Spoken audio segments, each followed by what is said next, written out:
이어서 진행되는 전체 토론에서 네 분 주제 발표하신 분 하고, 그 다음 토론자가 말씀하신 내용을 요약해서 또 발표해야 되기 때문에 이 자리에서 다시 그 부분을 뭐 요약 정리해서 여러분들에게 말씀드리지는 않겠습니다.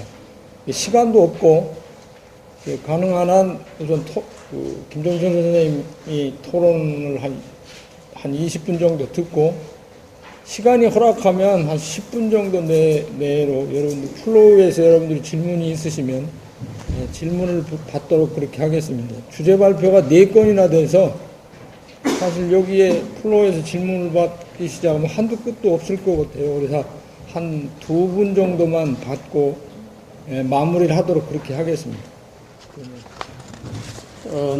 네 건의 발표를 들었습니다. 제가 이 발표 내용에 대해서 일일이 뭐 코멘트할 생각은 없고, 그냥 재밌게 들었으면 그만이지, 뭐 그게 코멘트할 거 없죠. 결국 돈 이야기인데, 돈이 우리가 뭐 중요한 거 잘 알죠. 근데 이게 오늘 와서 보니까 이 세션이 뭐 4번째 세션 돼 있어요.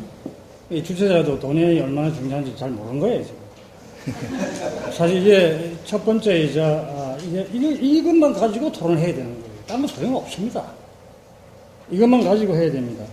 그러니까 그렇다 보니까 지금 시간도 없고, 제가 여러분들한테 용서를 구해야 할지, 양해를 구해야 될지 모르겠는데, 제가, 돈에 대해 가지고 있는 생각을 제대로 전하려면 최소한 3시간 걸립니다.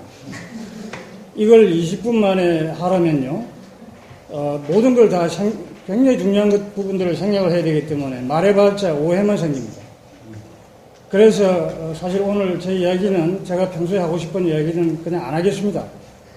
실은 오늘 그 이야기를 하라고 하는 줄 알고 왔는데 보니까 그런 상황이 전혀 아니네요. 그리고 제가 지금 본의 아니게 단식 중입니다. 오늘 한 끼도 아직도 못 먹었는데 오전에 일찍부터 서울에서 모임이 있어가지고 참석하다가 시간이 없어서 그냥 일로 바로 왔는데, 뭐 다른 회사에 가면 먹을 것도 좀 있는데 여기는 먹을 것도 없고 설마 뭐 가면 먹을 게 있겠지 싶고 왔는데 전혀 없네요. 제가 작년에 박성희 씨 어디 갑니까? 작년에 제가 왔었나요? 성남에? 아니 올 초입니다. 올 초입니까? 네. 주민교회 해체할 때, 그때 문화행사 할 때 제가 와서 좀 떠들고 왔는데, 그때 제가 그런 말씀을 드렸죠. 그때 제가 성남에 와서 보니까 굉장히 감명을 받았어요. 여기처럼 협동조합이, 풀뿌리 협동조합이 이렇게 활발한 데가 사실 많지는 않습니다. 굉장히 드물죠, 성남처럼. 이 얼마나 훌륭한 지금 자산을 가지고 있는 성남인데, 여기서 왜 지역화폐 운동을 안 하느냐? 이러니까 저 박승현 씨가 우리 문화화폐 통화하고 있습니다 이러더라고요. 그래서 저는 대단한 건 줄 알았어요. 아까 설명을 들으니까 정말 해야 할 걸 못하고 있네요. 굉장히 빈약하게 하고 있네요. 저분하고 저하고 만난 지 벌써 뭐 한 10개월 안 돼 갑니까? 예, 10개월까지는 안 되고. 근데 그동안 뭐 했어요? 그렇게 내가 좋은 아이디어를 이야기하고 갔는데도, 그때 제가 돌아오고 나서 들리는 말로 저를 한 번 더 부르겠다 하더라고요. 아주 성남에, 제가 그때 제안한 게 바로 아까 어느 분이 여기 이 도표로 보여주셨죠. 못 들어가면 이야기 하면서 협동조합의 네트워크라는 거예요. 협동조합의 네트워크라고 그랬죠. 그러면 이 성남에 협동조합들이 다양한 협동조합들이 있는데, 풀뿌리 협동조합들이 있는데, 이걸 네트워크화하는 가장 효과적인 수단이자 또 보람이 있는 게 그 협동조합들끼리 사회에서 쓰는 지역화폐를 만들면 된단 말이에요. 지역화폐를. 그거 하라고 누누이 이야기하고 갔습니다. 제가 바쁜 사람이 와가지고 그 이야기 했는데, 안 하는 거예요. 그거 안 했어. 하겠다고 막 그러더라고. 선생님 한 번 더 오셔야 된다고 하더라고. 준비되면 가겠다 했는데, 나는 뭐 대체로 뭐 좀 이렇게 진전이 있었는 줄 알았는데, 오늘 보니까 그 문화통화에 대해서 기대를 걸고 설명을 들었는데, 결국은 대관 문제더라고. 돈 없으니까, 이 큰 강당을 어떻게 빌리느냐. 그게 이제 머리를 쓴 게 지역화폐라는 개념을 도입했던 건데, 그걸 그대로 다른 협동조합들하고 연결을 해서, 제휴를 해서 확대를 시켜 나가야죠. 그러니까 문화화폐 끝나는 게 아니라 생활화폐화 만들어야죠. 생활화폐화. 문화화폐, 그러니까 이 노래 부르는 놈들끼리 무슨 화폐를 주고받을 게 있습니까? 아주 비장하죠. 우리 생활에 어느 정도는 그냥 절반 이상은 감당할 수 있는 그런 영역이 다 되어 있단 말이에요, 지금. 성남에서 제가 보니까. 그러면은 농산물로 비롯해가지고 미발사하는 사람도 있을 거고, 미장원하는 사람들도 있을 거고, 목욕탕 하는 사람들도 있을 거고. 그러면 그 안에서만 쓰는 지역화폐 만들고 제일 간단하잖아요. 또 이 주민교회를 주축을 해가지고 성남이 협동조합 운동이 굉장히 역사가 깊고 이 활발한 데지 않습니까? 이것을 왜 이 상태로 방치해 두느냐? 지역화폐라는 개념을 도입시키면 이게 굉장히 이 희망 없는 시대에 완전히 여기서 희망이 생기는 거예요. 다른 도시에 대한 모델이 되고, 세계적인 어떤, 몬드로건을 왜 자꾸 부러워했었습니까? 몬드로건이 될 만한 모든 조건을 다 가지고 있는데, 지금. 제가 보기에. 왜 자꾸 외국 사람을 부러워하고 비싼 돈 들여서 그 사람 초청하고 그래요? 저를 부르세요.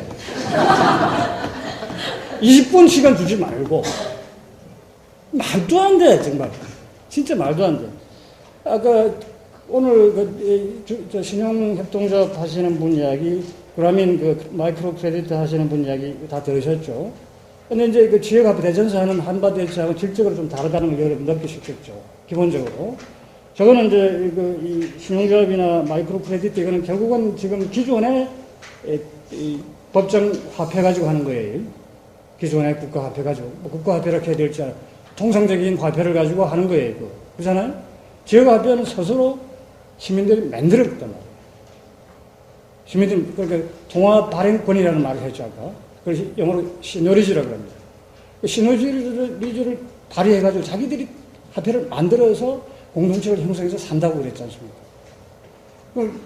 그리고 국가의 화폐, 통상적인 화폐를 쓰지 않아요. 완전히 질적으로 다르죠. 같은 돈은 돈인데.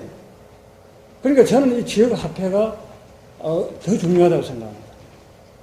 왜냐하면 이 국제 지금 글로벌 시스템, 이 경제 시스템 하에서, 금융 시스템 하에서 지금 앞으로 달러가 수지 조각이 될 가능성이 굉장히 높죠. 그리고 덩달아서 이 대외 의존 80%가 넘는 한국 경제도 망할 가능성이 굉장히 높습니다. 따라서 한국 돈도 무진장 인플레가 될 가능성이 있죠. 지금 뭐 어쨌든 자금 억지로 지금 눌러놓고 있지 않습니까? 자, 그럴 경우에 지금과 같은 그 그 돈을 가지고 기초로 해서 하는 마이크로 크레디트 운동, 신용조합 운동이 큰 타격을 받죠. 그렇잖아요? 큰 타격을 받죠. 근데 이 글로벌 금융 시스템이 붕괴가 되더라도 그와 관계없는 것은 지역화폐란 말이에요. 지역화폐죠. 근데 문제는 이 지역화폐가 네츠 같은, 한바 네츠 같은 지역화폐, 아까도 누누이 말씀하셨지만 발표자가 한정된 공간에 국한되어 있다. 굉장히 국한되어 있다. 그래서 그 공동체를 강화하는 건 아주 효과적인 무기인데 이게 폐쇄적이라는 느낌을 외부에서는 받는다. 당연히 그렇습니다. 자기들끼리는 그렇게 친숙해질 수 있지만. 근데 문제는 이런 것들이 다양하게 우리 사회 저변에서 이제 수없이 많은 이런 이 지역화폐 이 공동체가 만들어지면 됩니다. 만들어지면 돼요. 만들어져가지고 그들끼리 또 지역화폐, 공통한 지역화폐를 만들면 되는 거예요. 그게 국가가 되는 거죠. 그렇잖아요? 그게 진정한 국가가 될 수 있는 것이죠. 사기치는 국가 말고, 진정한 인민의 국가가 되고 민족의 국가가 될 수 있는 거죠. 이제 우리는 그런 원대한 꿈을 꾸고 이제 지역화폐를 생각하고, 박용남 씨나 저나 초창기에 이 지역화폐 운동에 대해서 생각했던 사람들이 이제 그런 원대한 꿈을 사실 꾸고 시작했는데, 이게 아까도 보셨지만은 그렇게 넓은 수가 없잖아요. 지금 10년의 세월이 됐는데, 우리나라에서는 이상하게 지역화폐 개념이 딴 나라에 비해서 그렇게 뒤떨어지게 도입은 되지 않았는데도 불구하고 이게 확장이 안 돼요. 확장이 안 돼요. 이 이유가 뭐냐 말이에요, 도대체 이게. 이런저런 결국은 추측들이죠. 사람 살이 정확한 원인을 누가 알아요? 추측되는데 저는 우리 사회가 아주 개인주의가 덜 돼서 그런 점도 있다 이렇게 생각합니다. 무슨 소리냐? 지금 사람들이 얼마나 더 개인주의고 다치만 알고 이러는데 개인주의가 덜 됐다는 말이 무슨 말이냐? 진정한 의미에서 개인주의. 계야가 확립이 안 됐다. 계야가 확립이 안 됐기 때문에 이게 그냥 실제로 이런 일을 하면은 그냥 공짜로 주고 받으면 되지. 그걸 또 화폐로 계산하느냐. 이렇게 하는 사람이 있고 또 이제 납득을 하고 하다가도 개인이 책임을 지고 뭔가 이렇게 우리가 개인이 그 삶의 그 주체가 돼가지고 살기 위해서는 공동체에 대한 어떤 뭡니까 필요성 이런 게 절박하게 느낄 것인데 아직 우리 사회가 거기 굉장히 약해요. 모든 걸 국가에 의존하려고 하는 것이 경향이십니다. 국가에. 사회가 그런데 어떡합니까? 그래서 저도 요즘은 노선을 약간 복합적으로 했어요. 저는 지역화폐가 가장 중요한 이 삶의 이 회생의 도구다 이렇게 생각했거든요. 그런데 지역화폐만 믿고 있다가는 안 되겠어요. 저는 우리 아들한테 별 재미가 없겠어요. 우리 아들 세대까지 이런 식으로만 계속 가서는 조금 다른 이야기지만 지역화폐 이론가 중에 아주 대표적인 이론가 중에 베르나르 리에테르라는 사람이 있는데 벨기에 출신이죠. 아주 은행가입니다. 직업 은행가예요.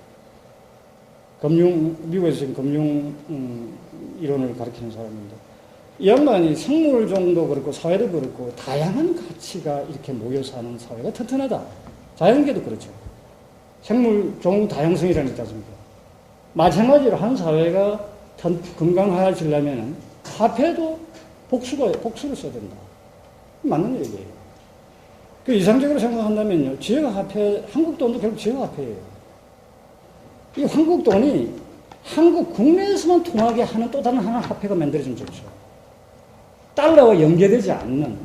그러면 국제 금융가들의 농간에 의해 가지고 끊임없이 위기 상황에 빠져드는 국제 결제 그 화폐, 통화, 달러의 운명에 관계없이 전혀 관계는 없지 않아요.